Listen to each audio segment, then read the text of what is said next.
Saya Nina, yang bekerja sebagai sekretaris desa di Desa Harapan. Sejak bulan Juli, saya mendapat mandat menjadi salah satu anggota tim penyusun rencana kerja pemerintah atau RKP Desa untuk tahun depan. Tim penyusun RKP Desa Harapan ini beranggotakan 11 orang. Di tim ini, selain saya yang mewakili perangkat desa, ada teman-teman lain dari tokoh masyarakat, anggota PKK, Karang Taruna, kelompok perempuan lainnya, dan sejumlah elemen masyarakat desa.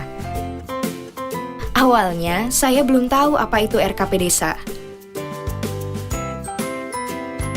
Setelah membaca Undang-Undang Nomor 6 Tahun 2014 tentang desa dan mendapatkan penjelasan dari Kepala Desa selaku pembina tim penyusun RKP Desa, saya menjadi paham. RKP Desa merupakan rencana pemerintah desa yang disusun untuk melaksanakan pembangunan desa 1 tahun ke depan.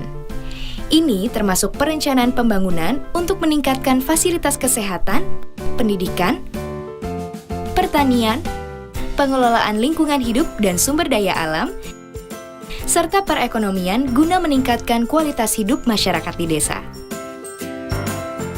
Yang jelas, rencana pembangunan yang disusun dalam RKP Desa ini harus sesuai dengan Rencana Pembangunan Jangka Menengah atau RPJM Desa yang telah dibuat sebelumnya untuk jangka waktu 6 tahun ke depan.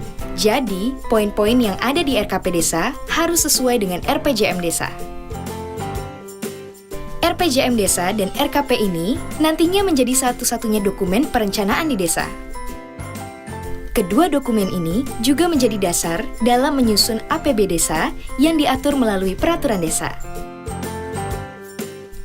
Mengingat pentingnya RKP Desa dalam tahapan pembangunan desa, saya bersama tim penyusun RKP Desa harus kerja keras membantu merancang apa saja yang menjadi prioritas pembangunan setahun ke depan. Program-program yang nantinya dimasukkan di RKP Desa ini juga harus disinkronkan dengan program pembangunan pemerintah kabupaten atau kota ataupun provinsi biar bisa saling melengkapi. Selain RPJM Desa, tim penyusun RKP Desa juga harus mencermati kas desa yang didapat dari pendapatan asli desa, alokasi APBN, APBD, pajak dan retribusi daerah, dana perimbangan kabupaten atau kota, hibah, atau sumbangan pihak ketiga yang tidak mengikat, serta pendapatan desa lainnya yang sah. Termasuk pagu indikatif yang ada di APB Desa. Ini penting karena apa jadinya kalau rencana pembangunannya bagus tapi anggarannya kurang. Tim penyusun RKP pun harus membantu mengevaluasi APB Desa tahun sebelumnya agar program pembangunan bisa berjalan berkesinambungan. Yang tak kalah penting, tim penyusun RKP Desa juga harus memprioritaskan potensi desa seperti bidang pariwisata, perdagangan, perikanan, ataupun pertanian. Potensi desa yang ada bisa dijadikan alternatif untuk membentuk badan usaha milik desa biar bisa menambah pendapatan asli desa. Ini adalah data tentang berapa jumlah penduduk miskin, pengangguran, anak putus sekolah, penderita gizi buruk, ataupun kematian ibu, bayi, dan anak balita. Kalau jumlahnya meningkat drastis, RKP Desa bisa memfokuskan pada masalah tersebut. Misalnya, kalau ternyata tiba-tiba jumlah gizi buruk di suatu desa meningkat dengan pesat, tim penyusun RKP Desa bisa merancang program pembangunan fasilitas kesehatan atau penyediaan makanan bergizi. Walaupun di dalam RPJM Desa tidak ada, program tersebut bisa dimasukkan dalam RKP Desa karena masuk dalam kategori rawan dan butuh penanganan secara cepat. Memasuki bulan Agustus, RKP Desa selesai disusun dan tinggal disosialisasikan melalui musyawarah yang melibatkan masyarakat desa, Badan Permusyawaratan Desa atau BPD, pemerintah kecamatan, kabupaten atau kota, dan provinsi, serta kepala desa dan perangkat desa. Saya bersama tim penyusun RKP Desa bertugas membantu memfasilitasi pihak-pihak terkait tersebut untuk melakukan musyawarah desa ini. Di forum musyawarah desa ini, RKP Desa dibahas. Program pembangunan desa mana yang perlu dilaksanakan tahun depan dan mana yang bisa dilakukan tahun depannya lagi. Setelah dimusyawarahkan, bulan September, RKP Desa dituangkan menjadi Rancangan Peraturan Desa tentang RKP Desa. Rancangan ini disepakati bersama oleh Kepala Desa dan BPD paling lambat bulan Oktober tahun berjalan.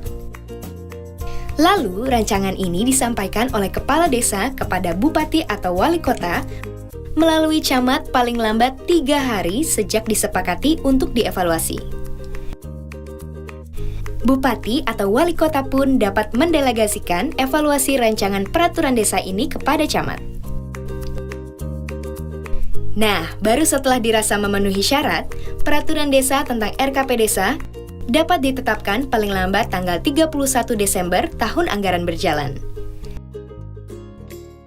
Setelah disahkan, peraturan ini bisa dijalankan untuk 1 tahun ke depan, yakni mulai bulan Januari hingga Desember. Sebagai pelaksana pembangunan desa, pemerintah desa wajib memberitahukan kepada masyarakat mengenai peraturan desa yang mencakup pembangunan desa selama setahun ke depan yang telah disepakati bersama antara masyarakat dan pemerintah desa. Tak lupa, tim penyusun harus menelaah data kerawanan desa dalam RKP Desa. Pemerintah desa juga harus mensosialisasikan pelaksanaan dan pertanggungjawaban pembangunan ini pada setiap semester, yaitu bulan Juli dan Januari. Sekarang, tugas saya bersama perwakilan masyarakat yang diberi amanat menyusun RKP Desa sudah selesai. Nah, kini kita sebagai masyarakat desa tinggal mengawal pelaksanaan pembangunan yang telah kita rancang bersama tersebut. Tapi jangan lupa, kita semua sebagai masyarakat desa juga harus mengawasi program yang sedang berjalan sekarang ini, hasil implementasi RKP Desa tahun sebelumnya. Ini semua semata-mata agar pembangunan desa bisa berjalan sesuai rencana, berkesinambungan, akuntabel, transparan, dan profesional demi meningkatkan kesejahteraan masyarakat desa.